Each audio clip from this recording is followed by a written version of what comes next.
Tes 1, 2, 3. Selamat malam, Bu Linda, Mbak Aulia. Apakah suara saya terdengar? Selamat malam Bapak, suaranya terdengar Bapak. Mohon ditunggu sebentar. Kecil atau udah oke? Baik Bapak.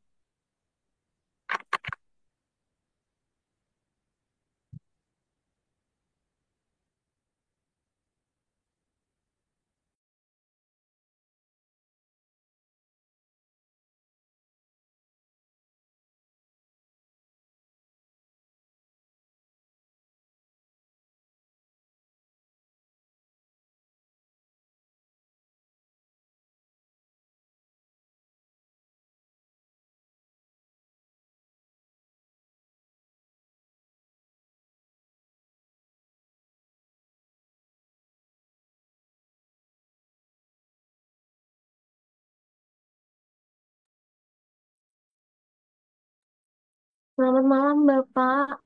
Untuk selanjutnya saya izin cek share screen-nya ya, apakah sudah Baik, berjalan dengan lancar.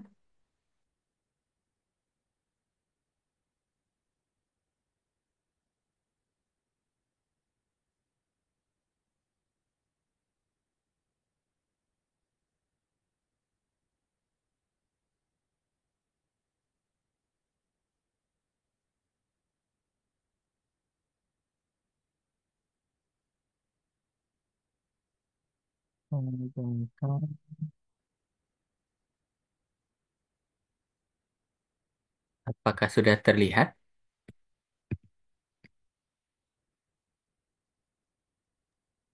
Sudah terlihat dengan jelas Bapak. Terima kasih. Baik.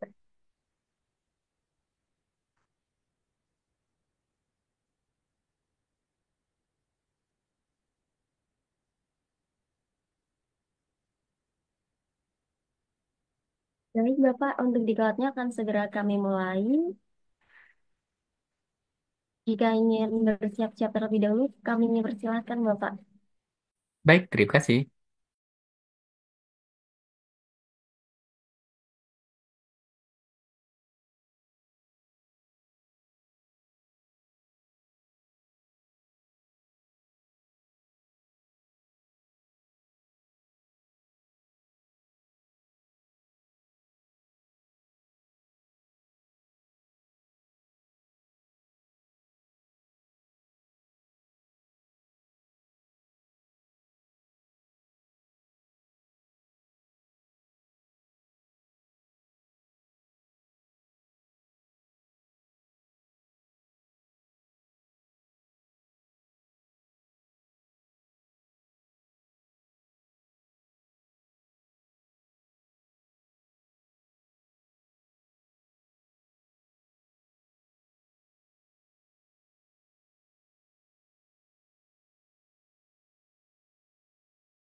Baik, Bapak Ibu, selamat malam. Selamat datang di Seminar Nasional Perpustakaan. Izinkan saya untuk mulai seminar pada malam hari ini. Assalamualaikum warahmatullahi wabarakatuh. Selamat malam, salam sejahtera bagi kita semua. Salam Om Swastiastu, Namo Buddhaya, salam kebajikan rahayu.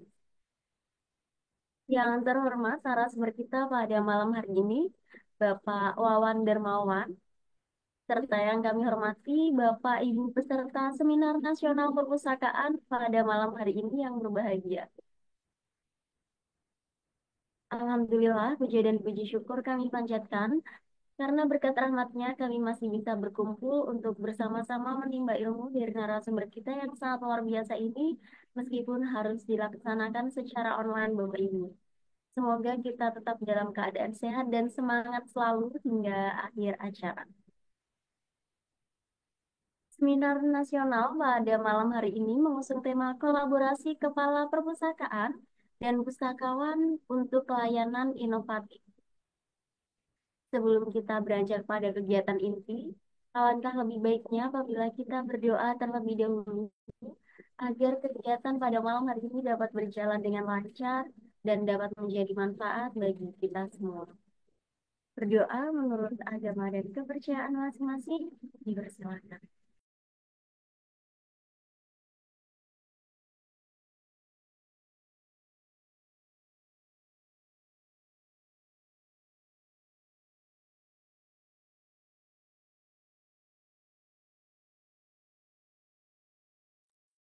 Baik, berdoa dicukupkan. Baik Bapak Ibu, sebelumnya salam kenal, saya Aulia. Mungkin beberapa Bapak Ibu yang sudah sering mengikuti seminar dan diklat perpustakaan, sudah sering ya berjumpa dengan saya, semoga tidak bosan. Saya selaku moderator di malam hari ini, Bapak Ibu. Silakan Bapak dan Ibu juga dapat berkenalan. Di kolom chat sudah banyak sekali Bapak Ibu yang berkenalan, dan tentunya dari Sabang sampai Merauke. Baik, untuk selanjutnya saya ingin bacakan CV narasumber kita yang sangat luar biasa. Beliau juga sering menjadi narasumber di seminar dan diklat perpustakaan. Izinkan saya untuk share screen terlebih dahulu, Bapak Ibu.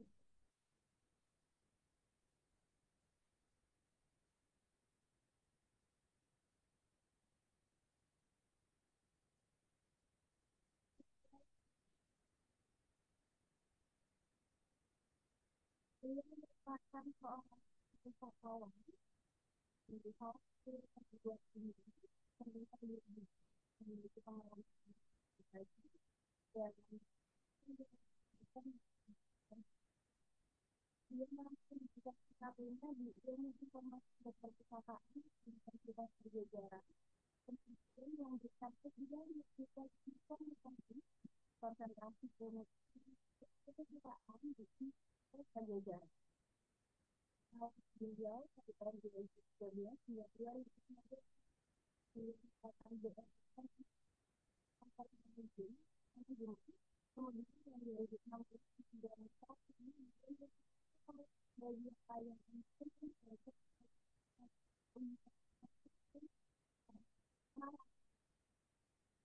kemudian dia juga mengikuti sebagai pengisi pelatihan dan rata pelatihan dasar pemanfaatan aplikasi Mendeley bagi dosen di Universitas Kristen Maranatha, kemudian pelatihan pemanfaatan Mendeley perpustakaan Universitas Nusa Pura dan pelatihan penulisan karya ilmiah memanfaatkan daftar isi, daftar gambar, dan daftar tabel otomatis. Baik, langsung saja kita sambut narasumber kita yang sangat luar biasa pada malam hari ini. Kepada Bapak Wawan Darmawan, kami persilahkan. Selamat malam Bapak Wawan. Halo, selamat malam. Mohon maaf Mbak Aulia. Suara Mbak Aulia di saya kecil banget. Nggak tahu suara saya kecil juga nggak ya? Bapak, apakah masih kecil? Masih kecil.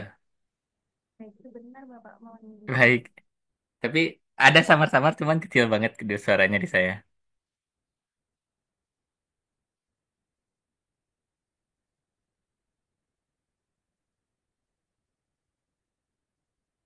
Baik. Terima kasih Pak Jumaini.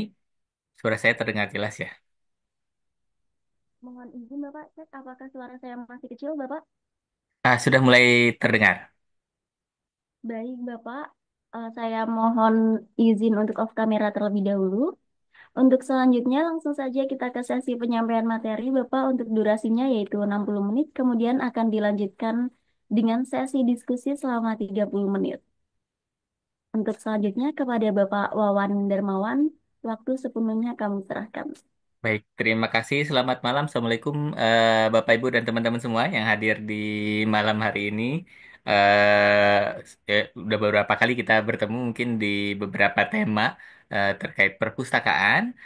Malam hari ini kita mau diskusi lagi nih terkait tema bagaimana sih kolaborasi perpustakaan dan pustakawan dengan kepala perpustakaan untuk menciptakan layanan yang inovatif. Nah, sambil menunggu, saya pengen tahu dulu nih di sini, siapa saja yang kepala perpustakaan dan siapa saja yang pustakawan saja, boleh? Mungkin di kolom chat atau apa di untuk yang angkat tangan itu kepala perpustakaan, yang kasih jempol itu pustakawan, boleh?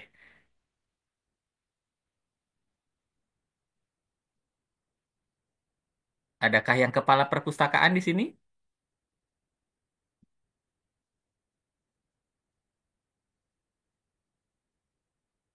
Oh, ada Ibu Haji Mars. Oh, lumayan banyak ya. Ada Ibu Ita juga kepala perpustakaan. Oke. Oke, kalau ada kepala perusahaan, Ibu Hasni Asfa juga ada, Bapak Harman, Bapak perusahaan. Oke, nah kalau kondisi seperti ini nih, enak kita akan berdiskusi dengan dua sudut pandang yang berbeda, baik dari sudut pandang kepala perpustakaan dan sudut pandang dari pustakawannya sendiri. Jadi kita akan seru nih diskusinya. Jangan lupa nanti saat setelah selesai materi, kita coba diskusi bareng, baik dengan yang kepala perusahaan dan pustakawan. Kita coba lihat gambaran dari kepala perpustakaannya dan dengan dari pustakawannya apa kendala-kendala dalam kolaborasi yang dihadapi di masing-masing lembaga supaya kita bisa sama-sama memunculkan apa ya jalan keluar untuk bisa kolaborasinya makin lebih baik lagi. Mungkin tidak jelek, tapi kolaborasinya belum mencapai titik terbaik. Nah, mudah-mudahan dengan pertemuan malam hari ini kita bisa membuat kolaborasi antara kepala perpustakaan dan pustakawannya jadi lebih baik lagi. Saya izin share screen terlebih dahulu sambil saya kasih beberapa informasi dari gambaran yang saya sudah lakukan di perpustakaan yang menaungi saya.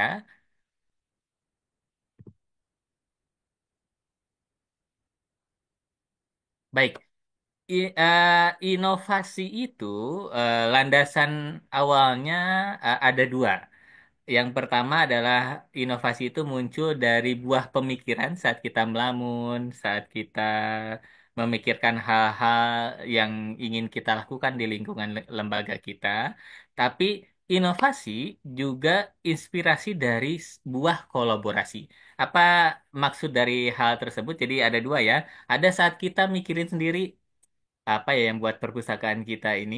Nah, ada juga yang muncul saat kita diskusi, kolaborasi, baik dengan antar pustakawan ataupun dengan pustakawan dan kepala perpustakaannya. Nah, itulah yang memunculkan inovasi-inovasi. Jadi, kalau kita mau berinovasi yang banyak, inovasinya pilihannya banyak, tentu kita bisa menggabungkan dua hal tersebut. Yang pertama, kita memikirkannya sendiri. Yang kedua adalah kita berkolaborasi untuk berpikir bersama-sama. Kalau mikir sendiri capek, tapi kalau kita kolaborasi, biasanya buah-buah dari inovasi ini muncul satu persatu karena inspirasi dari eh, lawan obrolan kita, gitu ya. Itu hal pertama yang perlu dicermati. Yang kedua adalah kita memang di perpustakaan punya tantangan di masa sekarang. Di era digital, di era semua informasi begitu banyak yang kita terima, keterbukaan informasi dan sebagainya, tantangan di masa kini itu terkait minat baca masyarakat, minat baca anak-anak didik kita saat ini, Gen Z dengan Gen Alpha ya untuk sekarang dan Beta mungkin nantinya. Itu minat baca menurut beberapa survei itu menurun di Indonesia. Kemudian juga ada perubahan nih kebutuhan dari pengguna. Dulu perpustakaan memang sangat dibutuhkan pengguna untuk mencari referensi. Jadi kalau mau nyari referensi pasti ke perpustakaan. Tapi zaman saat ini untuk cari referensi cukup dengan masuk ke google.com, maka mahasiswa-mahasiswa, siswa-siswa, siswi-siswi itu bisa mencari referensi-referensi tidak terbatas di lingkungan mereka. Bahkan mereka bisa cari referensi di negara-negara lain, mau dimanapun. Karena itulah tadi keterbukaan informasi dan zonanya jadi begitu besar karena kita ada di era digital. Kemudian kita di perpustakaan juga punya keterbatasan sumber daya. Ada dua yang saya catat keterbatasan sumber daya di perpustakaan yang muncul di Indonesia saat ini. Yang pertama adalah keterbatasan sumber daya soal keuangan. Itu hal utama yang sering muncul di perpustakaan-perpustakaan kita. Yang kedua adalah keterbatasan sumber daya orangnya. Saya nggak tahu tadi kepala perpustakaan-keperpustakaan yang angkat tangan, mungkin saja kepala perpustakaan tapi tidak punya staf. Jadi diangkat kepala perpustakaan tapi nggak punya staf, nggak dikasih staf sama lembaganya. Ataupun ada pustakawan-pustakawan yang nggak dikasih kepala perpustakaannya. Jadi kamu ditugaskan menjadi staf perpustakaan tapi nggak ada kepala perpustakaannya. Koordinasinya dengan kepala lain misalnya kepala sumber daya atau kepala sekolah langsung dan sebagainya. Nah, itu juga menjadi hal yang tantangan untuk kondisi-kondisi kita saat ini. Dan yang terakhir adalah tuntutan inovasi.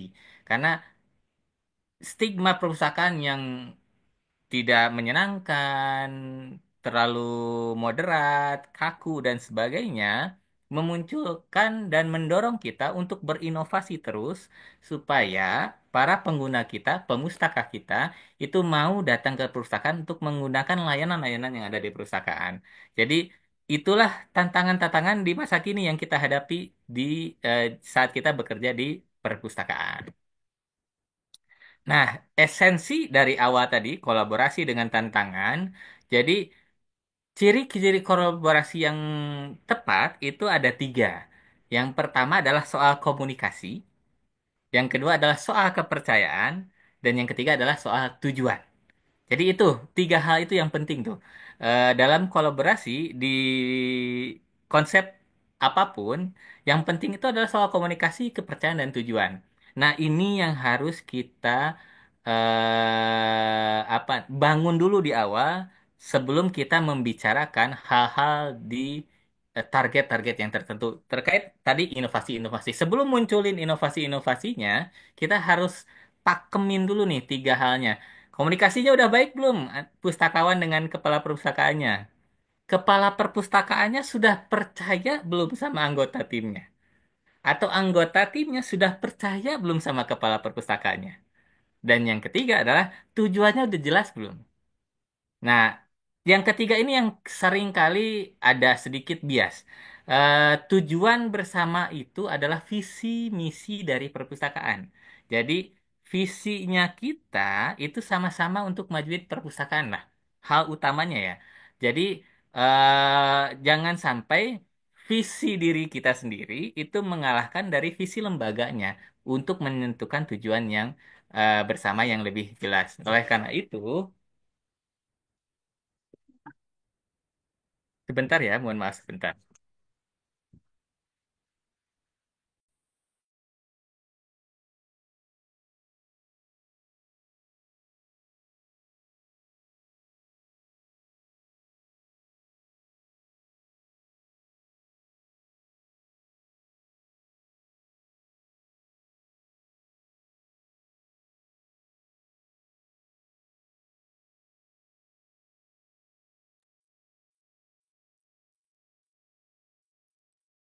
Mohon maaf, anak saya sedikit mengganggu. Kita lanjutkan lagi ya. Sebentar.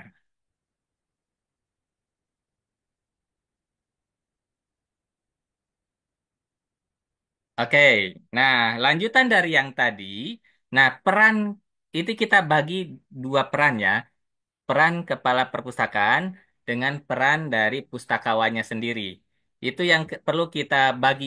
Jadi nanti kita perlu tahu peran kepala perpustakaannya apa aja. peran dari pustakawannya apa aja. Itu yang harus kita bandingkan. Nah, kita akan berangkat dari peran kepala perpustakaannya dulu. Oke?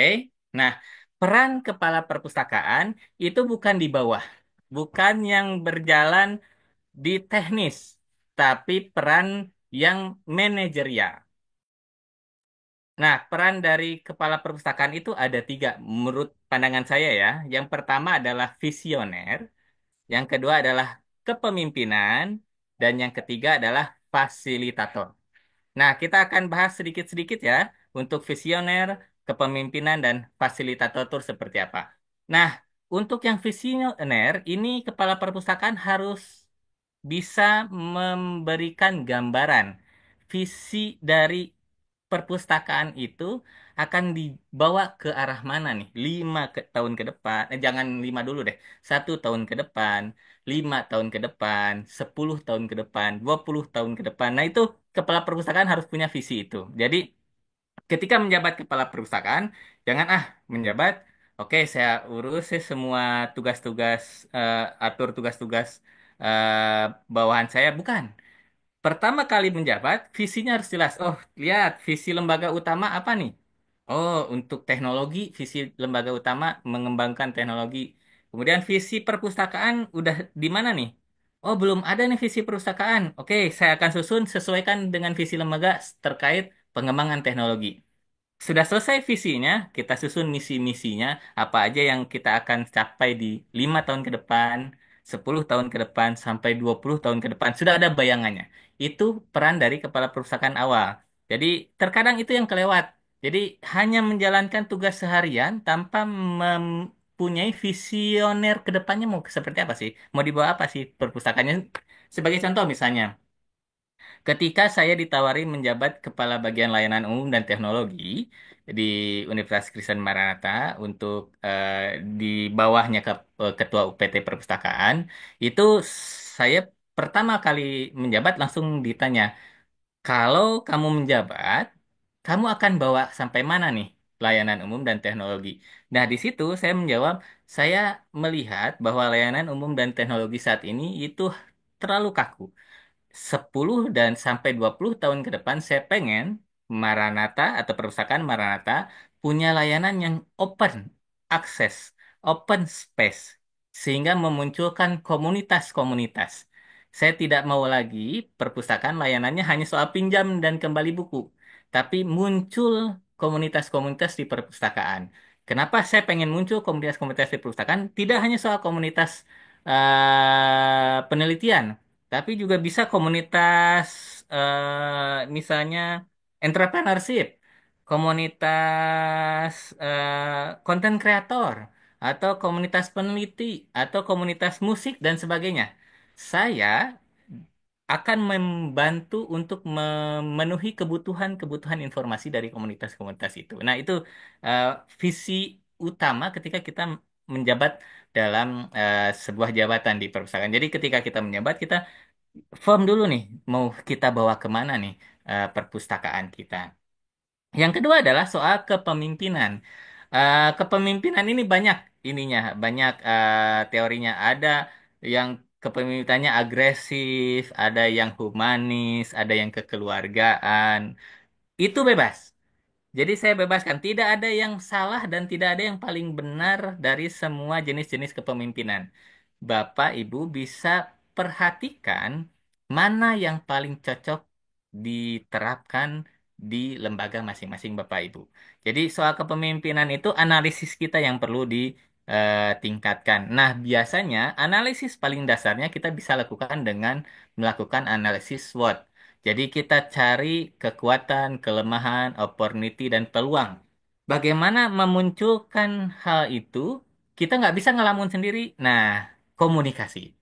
Biasanya Bapak Ibu kalau bikin SWOT, terkadang kita bikin untuk hanya dari sudut pandang gambaran yang kita lihat. Nah, Bapak Ibu bisa bikin konsep untuk kepala perpustakaan ya, bikin konsep SWOT-nya itu lewat komunikasi langsung. Jadi Bapak Ibu bisa undang stafnya, undang mahasiswa, susun pertanyaan-pertanyaan terkait analisis kekuatan perpustakaan, kelemahan perpustakaan, peluang dari perpustakaan dan ancaman untuk perpustakaan, Bapak Ibu tanyakan ke mereka. Fungsi utamanya adalah untuk bisa mengetahui, menggali semua informasi dari semua stakeholder dari perpustakaan.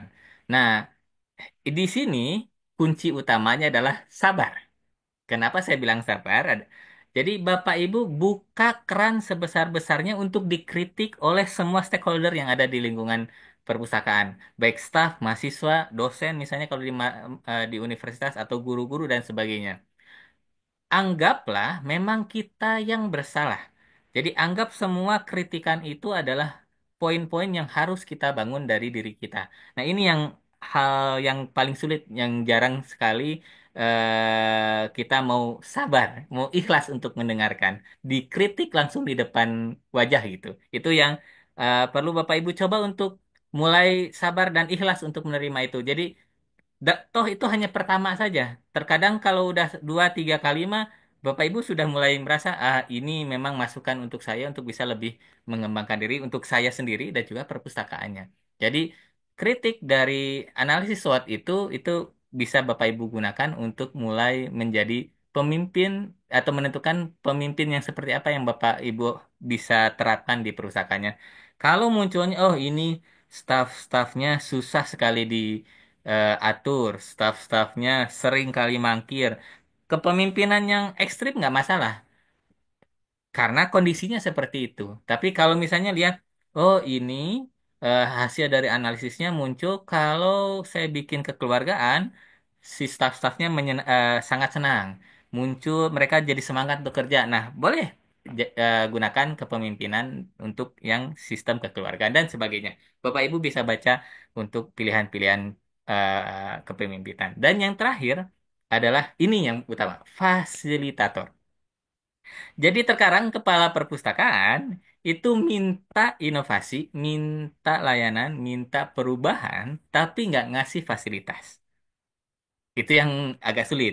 Nah, kepala perpus juga bisa bilang, aduh saya memang dananya kecil dari atas, memang sulit dari atasnya.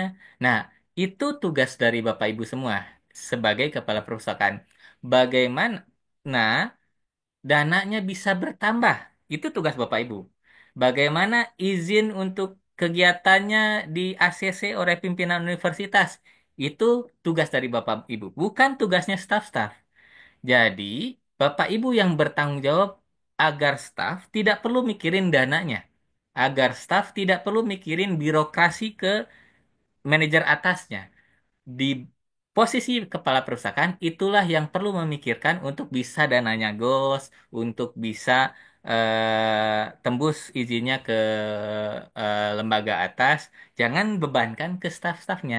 Ini yang kerap kali kelewat. Nah, itu mungkin Bapak Ibu perlu perhatikan lagi. Nanti bisa kita sharing ya dengan kepala-kepala perpustakaan yang tadi sudah menginformasikan diri. Barangkali menurut saya ada konsep yang kurangnya di sini, kurangnya di sini, kurang di sini. Nanti kita bisa diskusi bareng. Next dulu. Nah, lalu peran pustakawan apa? Peran pustakawan ada tiga juga. Yang pertama ada pelaksana, yaitu menerapkan ide-ide dan kebijakan-kebijakan inovatif dari kepala perpustakaannya. Nah, terkadang ini ada muncul lagi nih di pustakawan.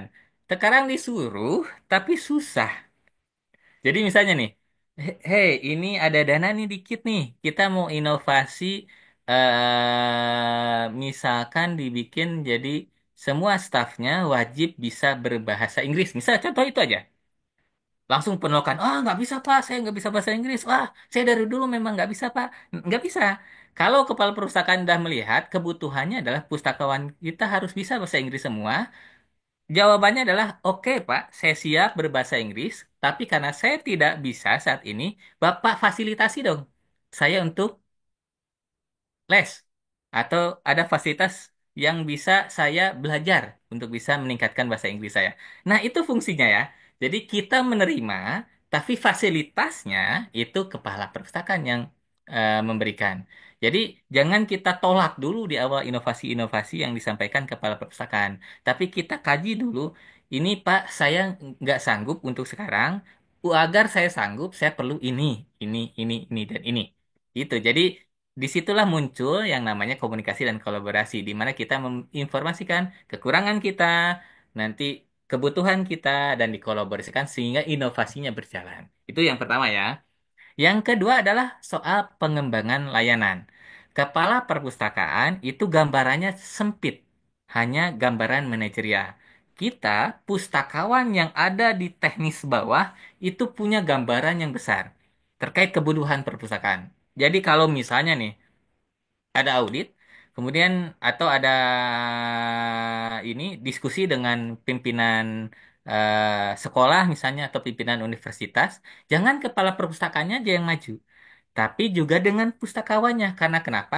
Gambaran besar manajerialnya ada di kepala perpustakaan, tapi gambaran teknisnya ada di pustakawan. Nah, di situ kita bisa mengembangkan layanan-layanan atau menciptakan layanan inovasi dari hal-hal yang memang teknis di bawah. Misalnya sebagai contoh, eh, gambar saya nih di belakang. Itu di Universitas Kristen Maranatha, secara garis besar, mahasiswanya itu seharinya bisa 3 kelas. Jadi jam 7, kemudian nanti masuk lagi jam 10, nanti masuk lagi jam 2 atau jam 1. Nah, jedanya tuh, jeda-jeda kelasnya tuh sekitar setengah jam. Kalau kita berharap mahasiswa datang ke perpustakaan dalam setengah jam itu untuk baca buku, itu harapan yang kosong. Kenapa? Mereka udah capek di kelas. Mereka udah capek dapat tugas. Jadi jeda setengah jam itu mereka perlu relaxing, relaksasi. Nah, kami akhirnya saya dengan kepala perusahaan melihat bahwa kebutuhan mahasiswa bukan lagi soal buku cetak, tapi kebutuhan mahasiswa adalah soal relaksasinya. Relaksasi tidak soal tempatnya aja bisa tiduran, tidak. Tapi relaksasi juga buku tidak soal buku cetak, buku pelajaran saja. Ada buku novel, ada buku bacaan komik dan sebagainya. Nah, kita bisa kolaborasikan gitu. Misalnya kita bisa bikin tempat seperti yang gambar di belakang saya, tempat lesehan, tapi jangan jadikan tempat lesehan saja. Tempat lesehannya rak-rak di pinggir yang belakang saya itu sematkanlah buku-buku novel dan buku-buku komik supaya tadi kita ingat tujuan perpustakaan adalah meningkatkan minat baca. Minat baca tidak hanya soal minat baca buku pelajaran, tapi minat baca buku novel, komik is okay selama itu memang dibaca. Jadi oleh karena itu jeda setengah jam itu dapatlah misalnya baca novel 3 halaman saja. Tapi ketika mereka baca novel 3 halaman, kemudian mereka lihat penasaran nih lanjutan novelnya, akhirnya mereka pinjam buku. Akhirnya mereka datang lagi ke perpustakaan untuk baca lagi buku tersebut. Nah, itu yang kita harapkan. Kita melihat kebutuhan teknis di bawah. Mahasiswa tuh bukan lagi butuh buku cetak aja. Mahasiswa tuh butuh novel nih. Mahasiswa tuh butuh komik nih. Mahasiswa tuh butuh tempat ini nih. Nah, nanti kita informasiin ke kepala perpustakaan. Kepala perpus bisa nggak sih mengembangkan inovasi kita bikin tempat lesehan dengan ada buku-buku komik dan buku-buku novel terbaru. Kata kepala perusahaan, aduh, dananya sekarang baru cukup untuk beli buku novel aja sama komik gimana? Oke, lesehannya kita bikin pakai karpet dulu aja. Yang penting ada dulu koleksinya, itu nggak masalah. Jadi itu tadi komunikasi dan kolaborasi. Jadi kita informasikan kebutuhan di bawah, kita lihat eh, sumber daya yang di atas ada seperti apa, lalu kita terapkan sesuai dengan yang bisa kita terapkan di perpustakaan. Dan yang ketiga adalah tadi ini sudah disebutkan juga saat pengembangan, yaitu penghubung. Penghubung kebutuhan dari pemustaka-pemustaka kepada kepala perpus dan manajerial. Di situ kita peran pustakawan tuh jangan ditutup-tutupi. Misalnya mahasiswa butuh wifi kenceng ya omongin aja ke kepala perpus. Mahasiswa butuh kursi yang empuk ya omongin terus ke kepala perpus. Mungkin tahun ini nggak keluar. Seperti sekarang saya di Perpustakaan Maranatha. Saya untuk menggolfkan mahasiswa bisa minum dan bawa tas ke perpustakaan itu perlu waktu hampir 3 tahun. Jadi setiap tahun saya ngomongin kepala perpustakaan akhirnya ngomong juga ke universitas untuk izin tas bisa dibawa masuk ke dalam, air minum bisa dibawa ke dalam. Kenapa? Karena memang mahasiswa butuh. Jadi loker kita terbatas, mahasiswa yang datang banyak, mereka pas datang, nggak ada loker, nggak bisa masuk karena harus simpen tas. Kemudian, mau sambil minum karena haus tadi habis kuliah, tapi nggak bisa masuk karena bawa air minum. Nah, hal-hal itu kita coba kurangi dengan membuka inovasi agar air minum dan tas bisa masuk. Nah, itu eh, jalannya sampai 3 tahun. Untuk jalan itu sebenarnya kita udah mulai dulu dengan menerapkan RFID. Nah, RFID sendiri hampir 4 tahun. Jadi ajuin dulu aja terus setiap tahun nggak masalah ditolak, lebih baik ditolak dibandingkan kita tidak pernah menginformasikan kebutuhan-kebutuhan dari para pemustakanya. Itu ya peran pustakawannya. Next. Nah, selain itu pola kolaborasi yang efektif itu seperti ini. Jadi, kepala perpustakaan tadi fokusnya ke strategi dan dukungan kepada pustakawannya, kebijakan-kebijakan, kemudian obrolan ke manajer-manajer atas. Sedangkan kemudian yang kedua adalah soal kegiatan bersama, diskusi rutin, proyek inovatif. Nah, sekarang coba perhatikan untuk para pustakawan, kepala perpustakaan. Berapa sering kepala perpustakaan dan pustakawannya duduk bareng untuk ngobrolin soal layanan, soal hal-hal teknis, dan sebagainya? Apakah 1 bulan sekali, 2 minggu sekali, atau 3 bulan sekali, atau ketemunya setahun sekali? Karena misalnya kepala perpustakaannya dosen, misalnya kalau di universitas. Nah, itu yang perlu diperhatikan. Kalau masih di bawah 3 bulan sekali, baiknya diperbaiki. Diskusi rutin itu penting. Jadi bukan soal laporan, tapi berdiskusi antara kepala perpustakaan dengan pustakawannya. 2 minggu ke belakang gimana nih capaian kita?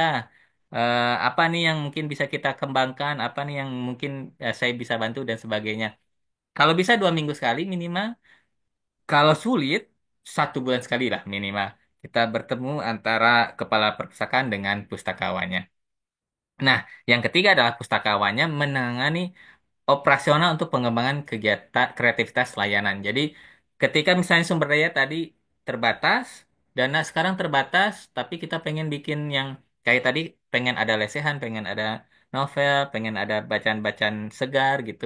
Oh, sekarang bisanya novel bacaan segar dulu. Ya udah, novel dan bacaan segar dulu. Lesehannya cari cara supaya bisa lebih masuk ke sumber daya yang ada di perpustakaannya, pakai karpet dulu aja 1 2 dan sebagainya itu cukup. Jadi mulai dari hal-hal kecil terlebih dahulu. Kita next lagi ya. Nah, faktor pendukung kolaborasi seperti di di poin-poin yang pertama di awal, faktor pendukung kolaborasi ada 4, yaitu yang pertama komunikasi. Nah, saling terbuka. Jadi, kepala perpustakaan terbuka berkomunikasi dengan stafnya, stafnya pun terbuka untuk berkomunikasi dengan kepala perpustakaannya. Hal yang paling utama adalah menurunkan ego.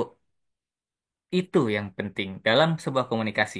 Jadi kepala perpustakaan turunkan egonya untuk mendapatkan kritik dari pustakawannya. Pustakawan pun turunkan egonya untuk mau disuruh-suruh atau diberikan instruksi dari kepala perpustakaannya. Jadi jangan ego masing-masing dijaga, tapi egonya mulai diturunkan sedikit-sedikit. Karena itu yang penting dalam proses komunikasi. Dan ketika ego sudah mulai rendah, munculkanlah kepercayaan. Jadi kepala perpustakaan harus percaya bahwa stafnya bekerja sebaik mungkin untuk majuin perpustakaan. Dan pustakawannya pun harus percaya kepala perpustakaannya sedang berjuang untuk mendapatkan dana lebih, untuk birokrasi yang lebih baik kepada pemimpin-pemimpin di lembaganya. Itu harus saling percaya. Jadi jangan sedikit-sedikit, ini anak-anak kayaknya ngobrol doang nih, nggak ngerjain tugas-tugas dari saya. Ataupun dari bawah pustakawannya, kepala perpustakaan mah nggak pernah dukung kita, duitnya segitu-segitu aja nggak pernah bantuin untuk ningkatin dana kita di perpustakaan. Nah, hal itu yang harus dihindari. Harus saling-saling percaya. Itu yang supaya kita bisa berkolaborasi dengan baik. Yang ketiga adalah kepemimpinan yang eksklusif. Jadi melibatkan, kita kan di negara demokratis ya, melibatkan semua pihak dalam pengambilan keputusan. Seperti tadi, kebutuhan dari mahasiswa area ini, koleksi ini dan sebagainya.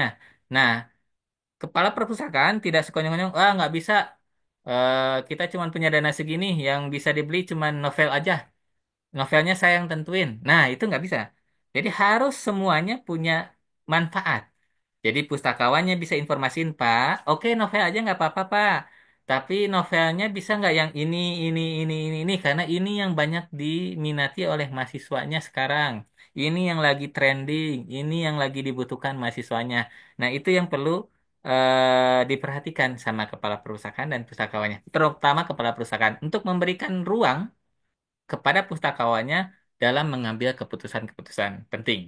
Dan yang keempat adalah faktor pendukung lainnya adalah pengembangan bersama. Kepala perpustakaannya harus ikut workshop, seminar tentang manajerial. Staf perpustakaannya juga harus ikut workshop, seminar, dan sebagainya.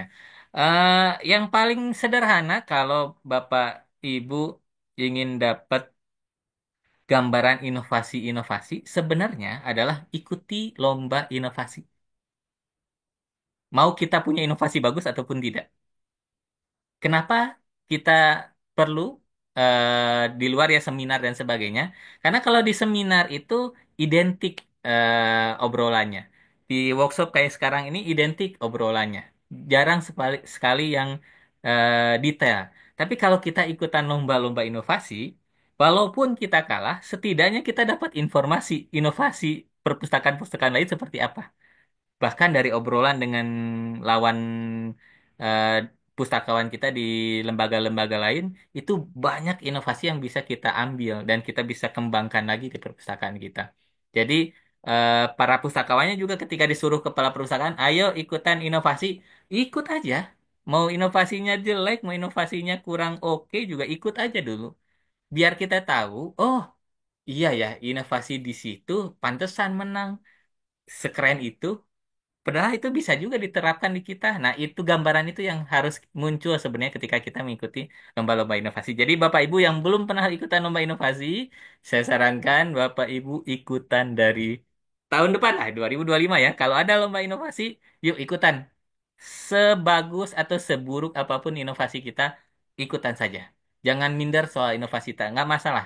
Yang penting kita dapat informasi inovasi-inovasi yang dilakukan oleh lembaga-lembaga lain. Itu informasi yang paling penting.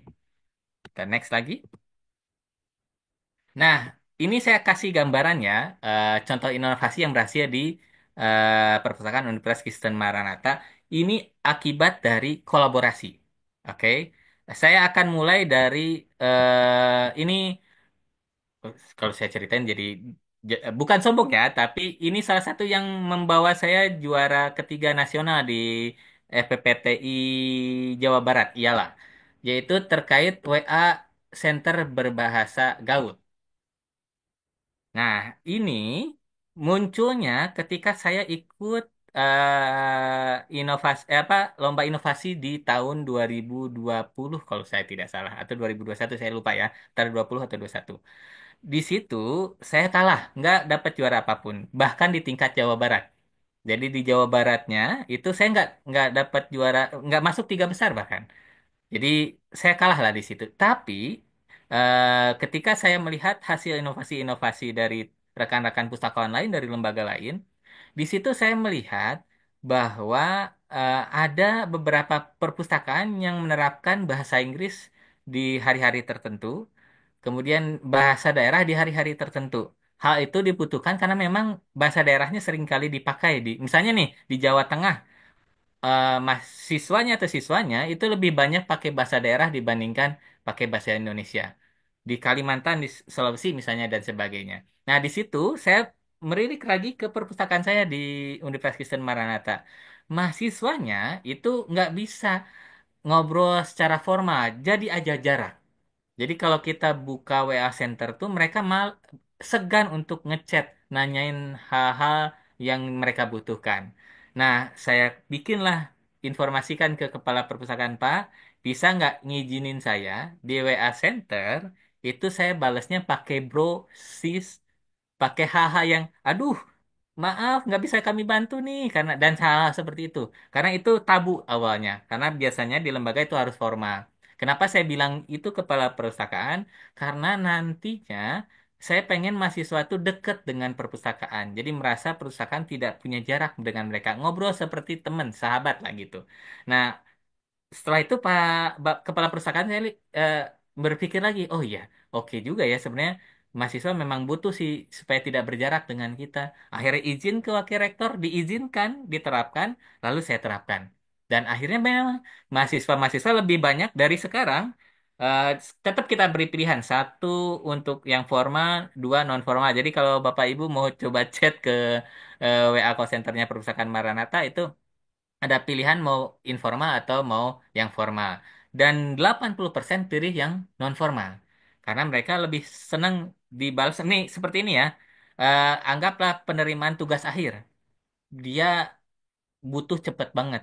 Sedangkan antrian panjang nih. Dia akan WA gini, Kak, saya udah kirim pagi tadi kok sampai sore ini belum muncul ya form penerimaan TA-nya. Nah, balasan yang agak unik dengan teknik yang non formal misalnya seperti ini. Aduh, Kak, Kakak baru masuk pagi sih. Ini antriannya aja sampai 80, Pak. Gimana dong? Kakak harus bisa keluar hari ini ya untuk formnya. Nanti di situ muncul diskusi-diskusi santai. Iya, Kak, ini soalnya saya diminta jurusan gini-gini. Oh, oke. Kami bantu informasikan jurusan dulu ya, karena ini lagi antrian panjang dan sebagainya. Akhirnya, dia jadi marah. Jadi ngobrol, oh oke dan sebagainya. Kita bantu untuk birokrasi ke prodi dan sebagainya.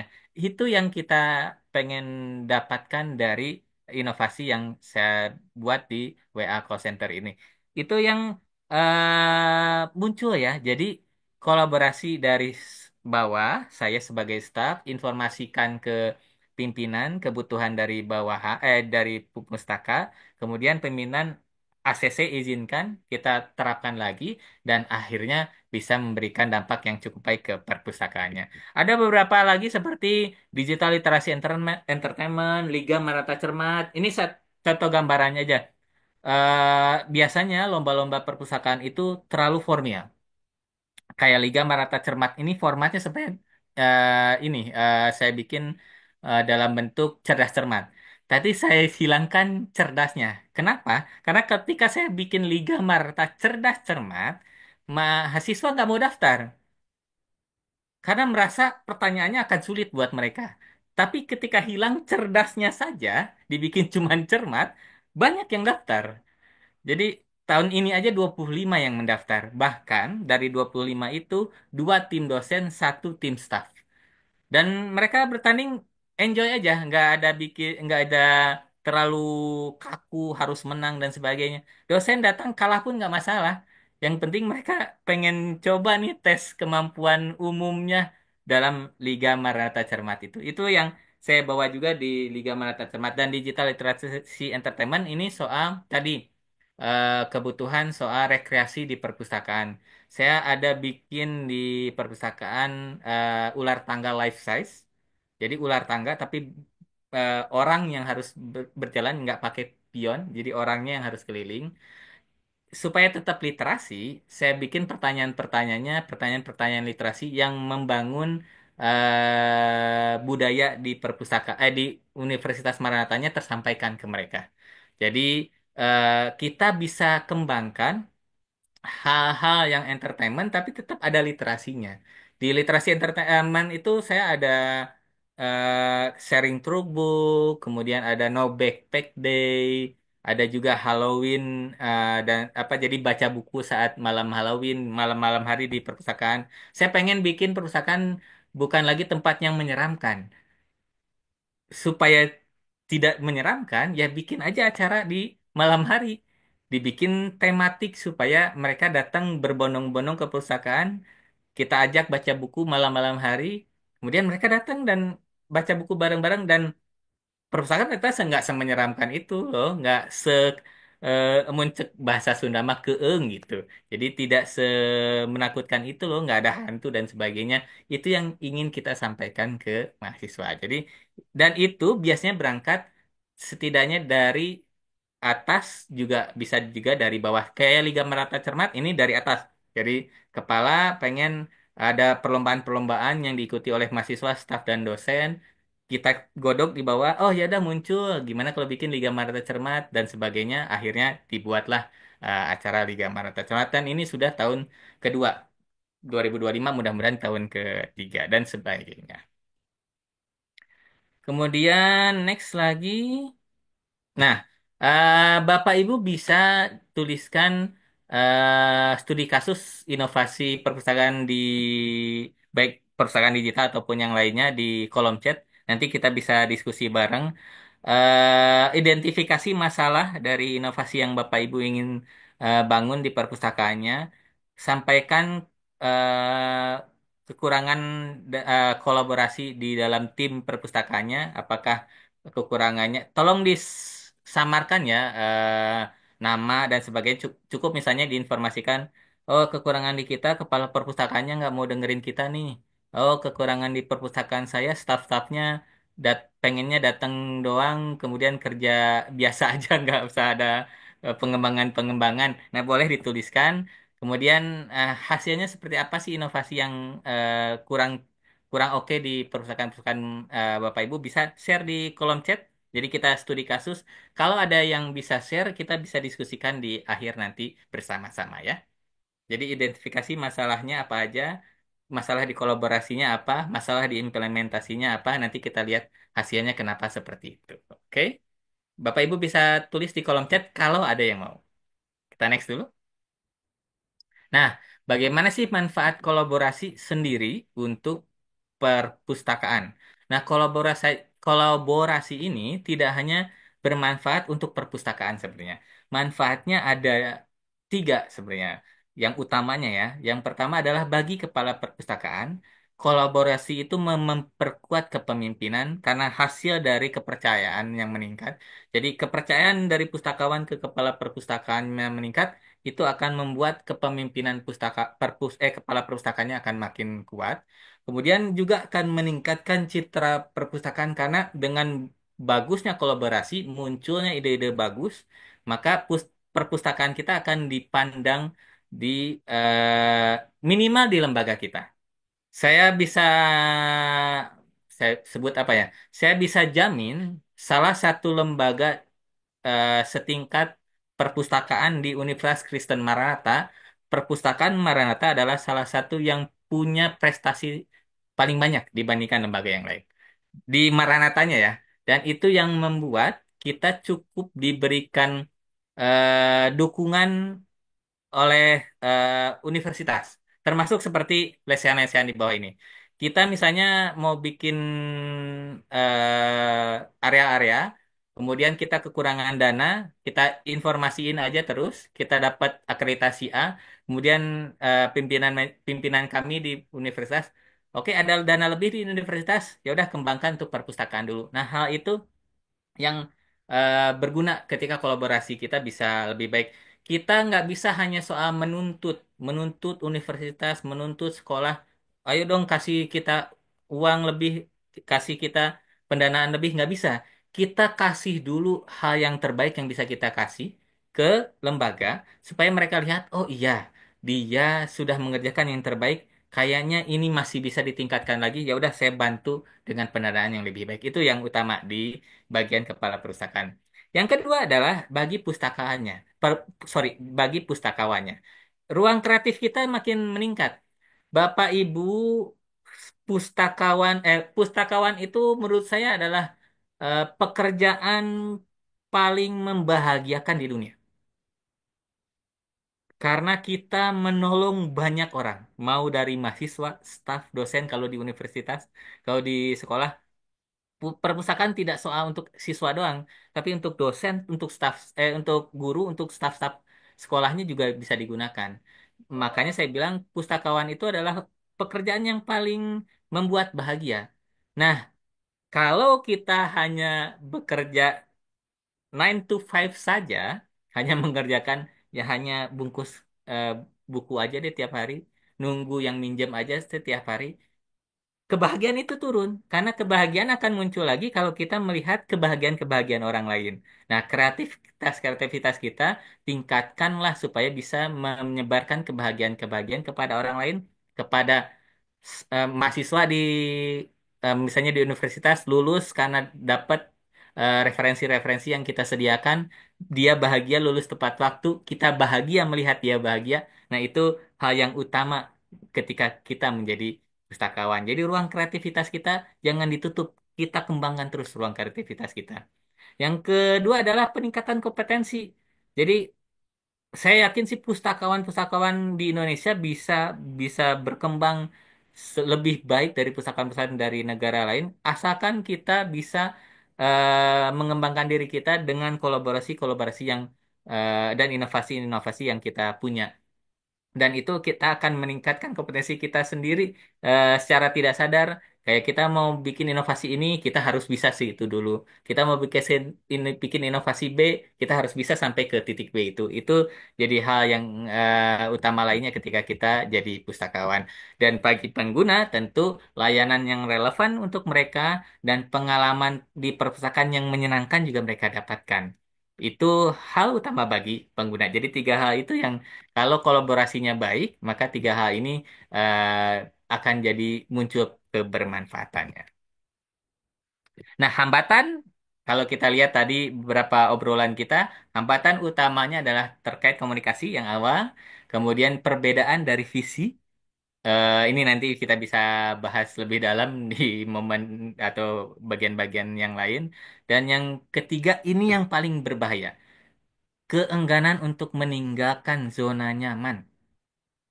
Capek ah bikin program, capek bikin inovasi-inovasi baru. Udah gini aja lah, tunggu mahasiswa datang pinjam buku, terima lalu kembaliin, balikin lagi ke rak, rapiin lagi. Cukuplah segitu aja. Itu yang harus dihilangkan. Karena meninggal, kalau kita terus berada di zona nyaman itu, saya yakin 5 tahun lagi perusahaan nggak ada yang datang. Karena mereka akan lebih milih datang ke Starbucks, lebih pengen datang ke kafe, karena pelayanan mereka luar biasa. Mereka di kafe bisa sambil baca, sambil ngopi, sambil makan. Di perpustakaan kita mau datang diketusin bahkan saat ngobrol. Jadi kalau kita terus berada di zona nyaman pekerjaan kita, jangan lupa Bapak Ibu kita akan kehilangan pekerjaan kita mungkin 5-10 tahun lagi. Jadi yuk kita keluar dari zona nyaman kita, kita buat inovasi-inovasi yang kreatif supaya kita bisa terus berkembang di perpustakaan. Nah, strategi untuk mengatasi hambatannya tetap kolaborasi yang utamanya ya. Visi bersama, komunikasi tim, dan pelatihan bersama. Jadi kita harus sadar diri kita kurangnya apa, kepala perpustakaan harus sadar diri kurangnya apa, supaya sama-sama melatih diri untuk bisa berkembang lebih meningkat lagi. Terkadang kita nggak bisa menilai diri sendiri, kita butuh orang lain. Kepala perpustakaan butuh pustakawannya untuk ngasih tahu kekurangan kepala perpustakaan. Pustakawannya butuh kepala perpustakaan untuk kasih tahu kekurangan pustakaannya. Dan komunikasi itu dikomunikasikan dengan baik biar visi sama-sama punya visi bersama meningkatkan perpustakaannya. Layanan perpustakaannya ya. Nah, kesimpulannya adalah kunci inovasi itu adalah kolaborasi antar kepala perpustakaan dan pustakawannya, dan pondasi utamanya adalah komunikasi, dan sehingga visi dari masa depannya itu adalah kolaborasi perpustakaan yang relevan sehingga kolaborasi antara kepala perusahaan dan pustakawannya yang relevan sehingga bisa dinamis semua pekerjaan-pekerjaan di perpustakaannya. Saya masih ada waktu 1 menit lagi ya. Oke, pas 1 jam kita akan buka tanya jawab. Silahkan Bapak Ibu yang mau share, mau ngobrol dan sebagainya. Saya buka tanya jawabnya. Baik, terima kasih banyak Bapak Wawan Dermawan atas penyampaian materinya yang sangat luar biasa. Mohon maaf, Bapak, apakah suara saya sudah terdengar jelas? Cukup terdengar jelas. Baik, terima kasih, Bapak. Untuk selanjutnya, kita lanjut ke sesi diskusi. Silahkan bagi Bapak dan Ibu yang ingin bertanya dapat raise hand terlebih dahulu dan mengaktifkan kameranya. Tadi juga di kolom chat sudah ada beberapa pertanyaan masuk. Saya izin bacakan, Bapak.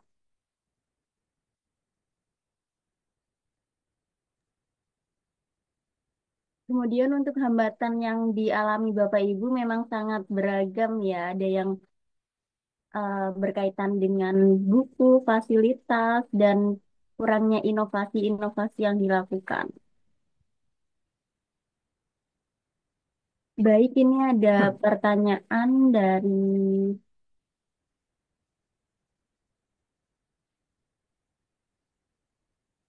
dari Bapak Rahmadani. Ibu Elsa, Elia juga udah raise hand, mohon ditunggu sebentar Ibu. Baik, saya izin bacakan. Bagaimana meyakinkan atasan kita kalau perpustakaan kantor itu diperlukan? Malahan atasan bilang perpustakaan tidak dibutuhkan karena orang semua sudah membaca melalui HP. Mohon penjelasannya Bapak Wawan. Oke. Nah, ini yang saya informasikan tadi di awal. eh Kita harus menonjol. Itu yang utama ya. Tadi di pertengahan lah saya informasiin. Kita harus menonjol di mata pimpinan kita. Supaya bisa terlihat di mata pimpinan kita bahwa lembaga kita itu dibutuhkan sama banyak orang. Nah, di saya berangkat dari hal yang sederhana di Maranatha. eh Kami berangkat dari dua kegiatan. Ini gambarannya ya untuk tadi Pak siapa saya lupa namanya, mohon maaf. Di Maranatha kami berangkat dari dua hal, yaitu membuat kelas literasi yang temanya mendelay dengan daftar isi otomatis. Hal ini kita tanyakan langsung ke mahasiswa. Jadi ketika mahasiswa tidak di perpustakaan ya, bahkan kita di bawah gitu di kantin sambil lihat mereka lagi sibuk ngerjain tugas akhir, kemudian pustakawan kita nanya, lagi pada sibuk apa? Bikin tugas akhir kah? Dan sebagainya. Oh, yang paling sulit bikin tugas akhir apa? Bikin daftar isinya kak. Ini tiap tiap apa bimbingan harus direvisi lagi, harus direvisi lagi. Padahal bikin daftar isi itu bisa bikin secara otomatis. Kita belajar bagaimana bikin daftar isi otomatis. Kemudian dosen-dosen lagi sering upload jurnal. Yang dibutuhkan di jurnal-jurnal sekarang adalah mereka harus pakai Mendeley untuk bikin daftar pustakanya. Dan akhirnya kita belajar dua hal itu dan bikin kelas literasi untuk dua hal itu. Jadi kita harus tahu dulu nih kebutuhannya lingkungan kita tuh apa aja. Kemudian kita belajar untuk bisa memenuhi kebutuhan itu. Lalu kita buatkan ruangnya untuk bisa kita sampaikan. Dari situ kan jadinya sekarang dosen-dosen kalau butuh mendelay pasti ke perpustakaan. Mahasiswa-mahasiswa ketika mau belajar mendelay pasti ke perpustakaan. Karena kita yang memulai dari awal menginformasikan kalau mau mendelay, yuk datang ke sini kita ajarkan. Walaupun kita masih belajar juga, pede aja. Ya kita ajarkan. Sambil belajar kita sambil mengajarkan juga ke orang lain. Bergeser makin banyak kebutuhan terkait Turnitin kita belajar juga. Kebutuhan terkait hal lain kita belajar juga. Jadi buat Bapak Ibu, pastikan tahu apa kebutuhan di lingkungan Bapak Ibu. Jangan malu untuk nanya. Datengin aja guru-guru, dosen-dosen. Bapak Ibu, kalau di perpustakaan itu butuh apa sih? Saya butuh komik-komik. Pusing ngajarin siswa-siswa sini. Ya udah kita sediakan komik-komik biar mereka memang butuh itu dan sebagainya. Jadi pastikan dulu Bapak Ibu tahu hal itu, terapkan supaya mereka jadi butuh ke kita di perpustakaan. Nah, kalau di universitas, dosen-dosen itu sangat butuh repositori. Jadi Bapak Ibu yang ada di universitas ya, repositorinya harus bagus. Karena buat meningkatkan jabatan fungsional dosen-dosen, mereka harus upload jurnal-jurnal mereka di repositori. Dan itu mereka dapat duit.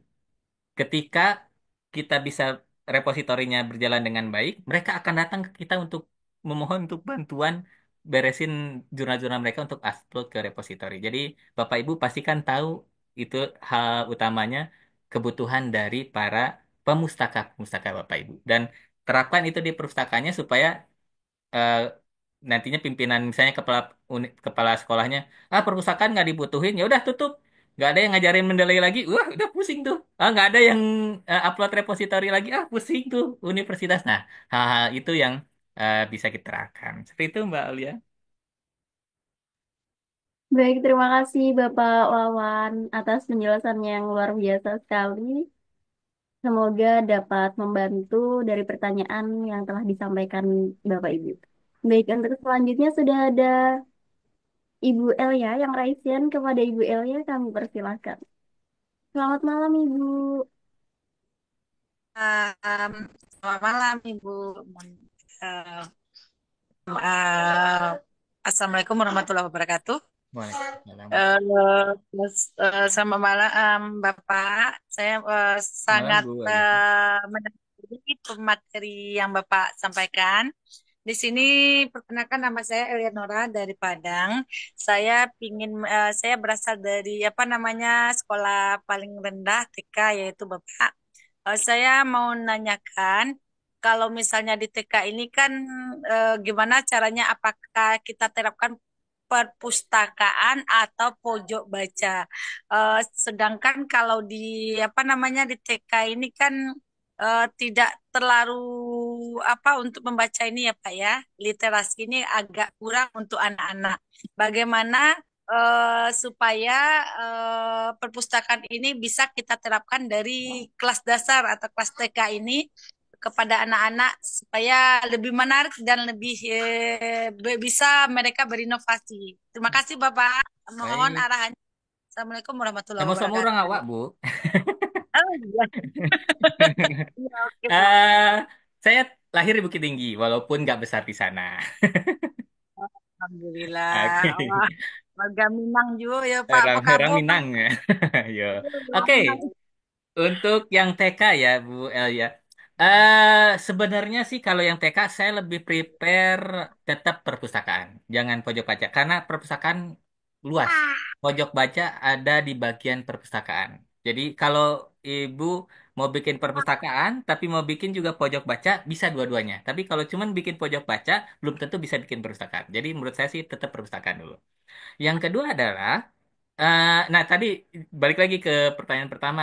Kita harus tahu dulu apa nih yang menarik buat anak-anak TK. Kalau anak-anak TK dikasih buku pelajaran matematika pasti nggak mau. Butuhnya komik lah kalau mau datang ke perpustakaan. Atau kalau mau, ibu bisa bikin kelas. Misalnya kelas yang menarik buat anak-anak TK tuh kelas menggambar. Nah, bikin rutin lah. Misalnya 1 bulan sekali bikin perpustakaan buka kelas menggambar gratis. Ada pelatihnya. Pelatihnya pustakawan aja. Kita yang belajar menggambar. Kita yang latihan. Minta dananya ke kepala sekolah, Pak. Saya mau latihan ngegambar. Buat bisa ngajarin anak-anak TK ngegambar gambar dasar aja, nggak masalah. Atau bikin kelas menyanyi juga boleh. Yang penting apa saja yang menarik buat anak-anak TK tersebut. Jadi, nah hasilnya, nah gini, perpustakaan tidak hanya soal bikin itu. Jadi kelas menggambar, kelas menyanyi, jangan hanya soal itu. Kalau bikin kelas menggambar, hasil gambar anak-anak TK itu jadikanlah koleksi. Dikumpulin jadi 1 buku. Setiap bulan ada ngegambar, misalnya pesertanya 30 orang. Berarti 30 gambar setiap bulan. Dalam 1 tahun 30 kali 12. Berarti ada 30 360 gambar. Jadi itu 1 buku. Buku karya-karya anak di tahun segini. Siapa tahu 10 tahun lagi anak yang gambar itu jadi presiden. Wah, itu kepake tuh. Ada datanya di kita di perpustakaan. Jadi, ketika bikin konsep program, jangan hanya jadi programnya saja. Ada nggak luarannya yang bisa disimpan di perpustakaan? Misalnya tadi kelas menyanyi. Ya udah, masing-masing yang ikutan kelas menyanyi, kita rekam. Kita masukin ke YouTube-nya perpustakaan. Meningkat tuh, YouTube perpustakaan meningkat karena ada konten. Anak-anak datang mau untuk belajar nyanyi di perpustakaan, nggak masalah. Jadi ke perpustakaan itu tidak harus dimulai dari membacanya dulu. Anak-anak datengin dulu supaya mereka asik di perpustakaan. Kita simpenin tuh buku-buku di pinggir-pinggirnya. Jadi selesai belajar menyanyi, selesai bikin gambar dan sebagainya, mereka lihat ada buku biru nih bagus, ada gambar kudanya, misalnya ada gambar jerapahnya, mereka ambil untuk lihat baca-baca buku tersebut.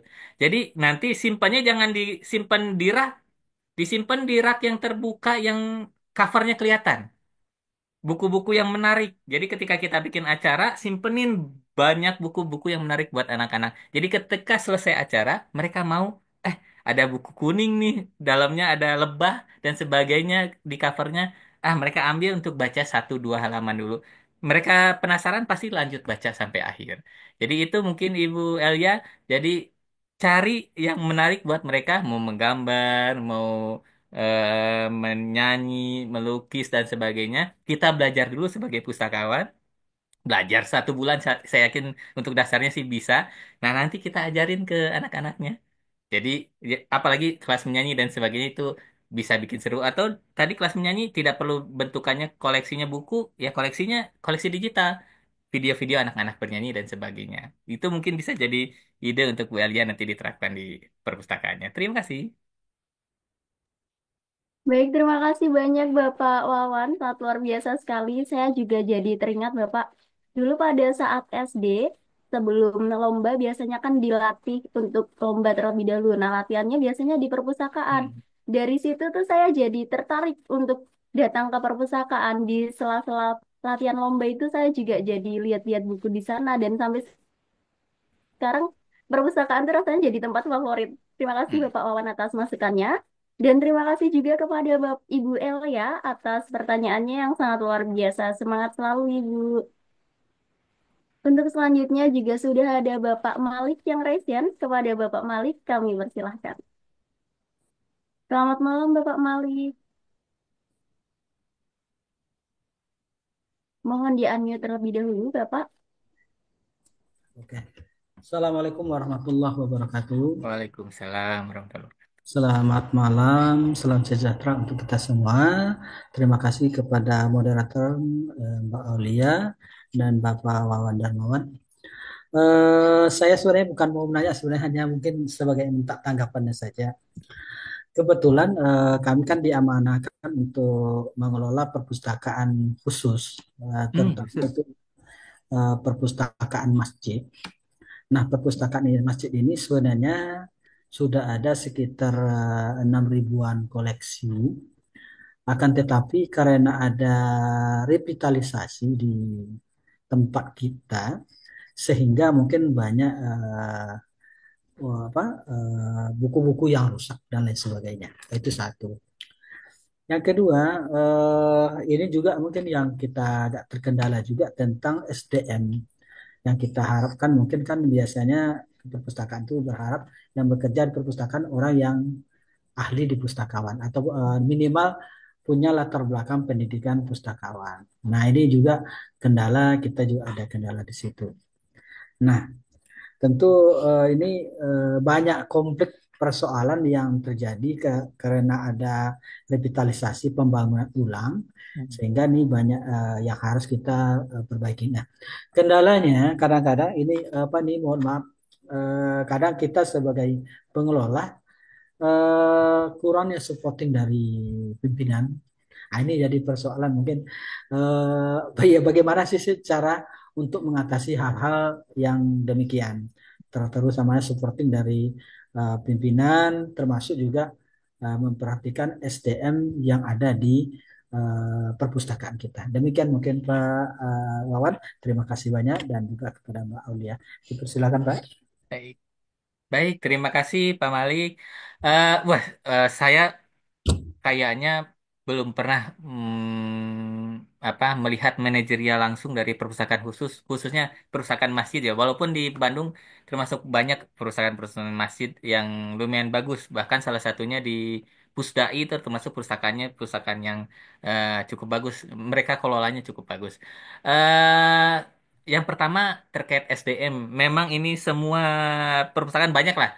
Mungkin 50% mah ada lah permasalahan SDM ini terjadi. di mana kurang, bahkan ada kepala perpustakaannya sendirian doang, kepala perpustakaan nggak ada staf lain.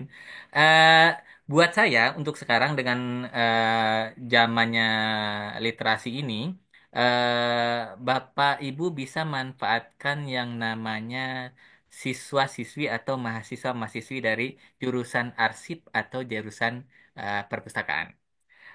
Dulu saya waktu di himpunan itu pernah bantu sekitar tiga sekolah, sekolah dasar untuk jadi di himpunan tuh terkadang ada yang namanya bagian dari PKM, pengabdian kepada masyarakat. Nah, itu kita manfaatkan celahnya. Buat Bapak Ibu yang kurang SDM-nya, buka keran untuk mereka bisa masuk ke Bapak Ibu. Jadi siswa-siswi dari sekolah-sekolah arsip atau mahasiswa-mahasiswi dari jurusan perpustakaan itu kita DM aja di Instagram atau datang langsung juga nggak masalah. Waktu itu sekolah dasar sayang itu datang langsung ke universitas. Bilang ini perusahaan kami gini kurang sumber daya bisa dibantu nggak dalam pengelolaannya biar rapih lagi. Dengan datang gitu kita di himpunan, oh oke kita bantu, nggak dibayar loh ini nggak masalah karena memang himpunan tugasnya ada salah satunya pengabdian ke masyarakat. Akhirnya kita bantu, kita hanya bisa datang setiap Sabtu nggak apa Bu, nggak masalah. Yang penting kita tetap dibantu. Akhirnya kita datang setiap Sabtu, setiap harinya untuk pertamanya ngerapiin perpustakaan di awal. Yang kedua, karena makin panjang, terakhirnya kita bikin komunitas. Jadi tiap hari Sabtu ad- apa ya? Kalau di sekolah tuh namanya apa ya? Jadi kalau ada KIR IPS, ada apa? Ada OSIS. Nah, di perpustakaan punya juga. Jadi nanti masih siswa-siswa yang mau masuk jadi anggota nanti dikasih kesempatan untuk bisa minjem buku lebih banyak dan sebagainya. Nah, itu dibikin konsep-konsep itu. Jadi, Bapak Ibu jangan malu untuk coba chat ke himpunan-himpunan di lingkungan Bapak Ibu di sekitar daerahnya. Mudah-mudahan ada atau di sekolah di beberapa sekolah di SMA misalnya, oh ada jurusan orsa arsip misalnya, minta bantuan aja. Saya yakin mereka terbuka kok. Ya dari 10 yang kita kirimkan setidaknya satu yang masuk kita untuk bantu SDM. Itu salah satu untuk bantuan SDM ya.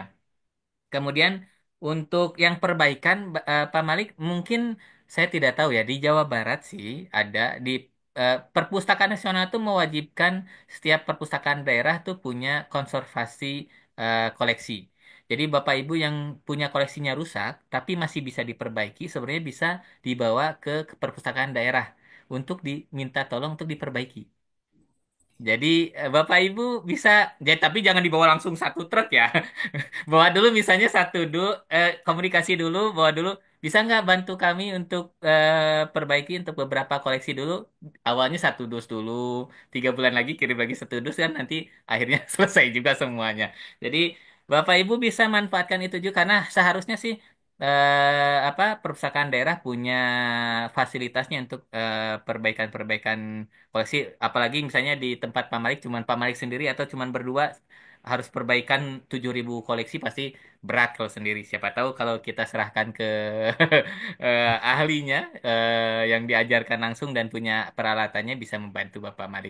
Salah satunya itu. Tapi menarik sih perpustakaan khusus. Belum banyak mengenal perpustakaan khusus. Mudah-mudahan Pak Malik bisa membantu perpustakaannya untuk maju. Nanti siapa tahu saya bermain ke daerah Pak Malik, saya bisa lihat perpustakaan Pak Malik. Iya, Terima kasih Pak. kebetulan Pak Wawan kita kan Hmm. berada di Batam. Jadi emang Hmm. khusus untuk sumber daya manusia tentang perpustakaan itu emang untuk di Kepri itu masih nggak ada mungkin. Iya, iya, iya. Nggak ada. Kecuali yang ada hanya di Riau. Kalau di Kepri Hmm. jurusan perpustakaan itu arsip, administrasi itu hampir nggak ada. Nggak ada, ya, ya, ya. Jadi persoalan juga yang ada di Kepri. Mungkin itu seperti gambaran. Kebetulan kami kan pengelolaan apa perpustakaan Masjid Agung, Hmm. Masjid Agung Kota Batam. Jadi di Kota situ Batam, oh yang besar itu ya Pak? Oh, betul, betul, itu betul. ya, ya. Jadi di situ kebetulan kemarin memang besar, tapi karena sudah ada revitalisasi, yaitu tantangan bagi kami Atau sebenarnya. gini Pak, bisa juga santri yang bisa santri-santri yang misalnya ini Bapak fasilitasi untuk ikutan pengelolaan perpustakaan, diklat-diklat pengelolaan perpustakaan. Nggak masalah kok. Paling diklatnya paling 1 2 hari. Ikut aja diklat, ajak bareng-bareng gitu untuk pengelolaan perpustakaan. Santri-santrinya, eh, saya yakin sih, saya seyakin-yakinnya ngajarin pengelolaan perpustakaan tuh nggak butuh waktu lama. Jadi 2 minggu tuh cukup lah, 1 2 minggu cukup ya, semuanya pasti ngerti. Tinggal mereka mau nggak kerja di perpustakaan. Siapa tahu bisa pakai santri-santri juga. Masalahnya kita paham juga Pak Wawan, hampir yang kadang-kadang ini mohon maaf ada stik negatif ya mungkinnya. Hmm, Kalau orang kerja di perpustakaan tuh seakan-akan buangan dari mana gitu. betul, betul, betul, betul. Ini jadi juga Makanya itu yang saya bikin eh, seminimal mungkin itu hilang. Dengan prestasi tentunya. Makanya saya bilang kalau ada ikutan lomba ikutan aja. Eh, Mau kalah di awal nggak masalah, tapi ketika kita berprestasi pimpinan kita akan lihat, kok bisa-bisanya prestasi di situ. Nah, hal itu yang perlu diri kitanya sendiri yang perlu improve diri untuk bisa dilihat oleh orang lain gitu. Makanya saya tidak menyalahkan stigma itu, tapi saya mencoba untuk mendorong untuk stigma itu sudah tidak ada di perpustakaan saat ini. Saya yakin semua pustakaan-pustakaan di Indonesia kalau mau dorong diri, saya yakin semuanya jadi orang-orang yang oke. oke. Makasih banyak Pak Sama-sama Pak Malik. dan Mbak Aulia. Terima kasih. Assalamualaikum warahmatullahi Waalaikumsalam warahmatullahi wabarakatuh. wabarakatuh. Baik, terima kasih banyak Bapak Wawan atas penjelasannya dan terima kasih juga kepada Bapak Malik. Tetap semangat selalu Bapak. Untuk selanjutnya ada Bapak Herman yang raise hand. Kepada Bapak Herman kami persilahkan. Selamat malam Bapak. Ya, malam. Assalamualaikum warahmatullahi wabarakatuh. Waalaikumsalam warahmatullahi Ya, terima kasih Pak Wawan. Ini saya excited banget ya materi ini. Karena jujur ini SK saya jadi kepala kepala perpus ini baru masuk ini, masih hangat-hangat ini. Jadi saya masih kosong. Nah, tapi sebelum saya diangkat ini, saya sudah sering membantu teman-teman untuk akreditasi perpus, ikut lomba perpus tingkat kota provinsi, sehingga sedikit banyak saya paham di dalam. Nah, di perpustakaan kami itu ada moto eh, sekolah dalam perpustakaan. Jadi bukan perpustakaan dalam sekolah, tapi lebih luas lagi bahwasanya di sekolah itu setiap tempat-tempat itu kita jadikan perpustakaan. Cuman tantangan ke depannya itu adalah terkait dengan koleksi. Namun tadi saya dengar ini ternyata perpustakaan juga bisa menjadi tempat pelatihan. Waduh, luar biasa ini. Bisa ini berarti nanti saya bikin bengkel baru nih. Nuansanya perpustakaan tapi mungkin bengkel pelatihan apalah nanti saya observasi di warga sekolah. Nah, pertanyaan saya ini Pak terkait kekurangan koleksinya. eh, Apakah itu ada program perpustakaan provinsi atau kabupaten atau kota terkait koleksi? Misalnya kita MOU, kemudian nanti kita meminta apa bantuan koleksi untuk dipinjamkan dalam tempo tertentu, nanti kemudian dikelola dan dikembalikan ketika sudah habis temponya seperti itu. Sehingga apa ya? Bahan bacaannya tidak monoton lah. Gitu. Terima kasih Pak. Assalamualaikum wabarakatuh. warahmatullahi Terima wabarakatuh. kasih Pak Haraman. Balikpapan tuh saya kangen sekali dengan itu Kepiting dekat Dan Dito, dan bandara Dito. tuh. Apa Kepiting apa tuh saya lupa ya. Dan Dito. Ah ya, itu eh, salah satu kepiting terenak yang pernah saya makan. Sekolah kami tidak jauh dari situ Pak. Ah, tidak jauh. Oh, berarti daerah pantainya ya. Oke, oke. Siap. Iya. Oke. Oke, untuk koleksi ya, Pak Harman. Sebenarnya kalau untuk koleksi, Perpusnas ada setiap tahun. Pak Harman sudah pasang ini slide di perpustakaannya? Atau Slim? Untuk katalog koleksinya, sudah pasang aplikasi ini slide-nya dari Perpusnas? Atau udah pasang aplikasi yang lain? Kalau aplikasi sekolah bikin sendiri sih ada. Sekolah bikin sendiri. Iya. Ah, oke. Saran saya, pakai yang Perpusnas saja. Ini slide. Itu kalau perpustakaan di daerah pasang aplikasi itu katalognya pakai yang Perpusnas, tidak hanya buku, bahkan dikasih komputer. Jadi Bapak Ibu bisa searching di webnya Perpusnas untuk pengajuan pemasangan ini slide, kemudian juga pengajuan untuk komputer dan bukunya. Perpusnas juga biasanya ada hibah-hibah buku kok. Salah satu yang sering ngasih hibah itu Perpustakaan Nasional, terus bank-bank besar, Bank Indonesia. Kalau nggak salah di Kalimantan ada Bank Indonesia. Kirim aja surat. Kalau pesan saya sih buat Bapak Ibu. Kalau ada perusahaan-perusahaan besar, apalagi di Balikpapan, itu perusahaan-perusahaan besar banyak tuh di situ. Eh, Kirim saja surat permohonan perbantuan koleksi ke perusahaan-perusahaan besar itu. Salah satunya contohnya yang Riau. Riau itu ada satu ruangan yang dikasih sama Chevron kalau tidak salah.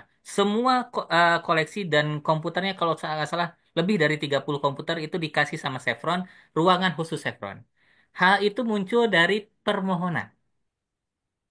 Jadi jangan malu kalau memang kurang sekolah atau lembaga nggak bisa ngasih, kita kirim aja surat. Kita perpustakaan ini pengen membangin sampai sini. Barangkali Bapak Ibu punya dana CSR bisa bantu kami dalam pengembangan koleksi, pengembangan fasilitas dan sebagainya. Bapak Ibu bikin proposal yang kirim setiap tahun. Januari kirim nggak masalah nggak dibalas. Januari kirim nggak masalah nggak dibalas sampai akhirnya dapat. Saya yakin Bapak Ibu belum melakukan ini.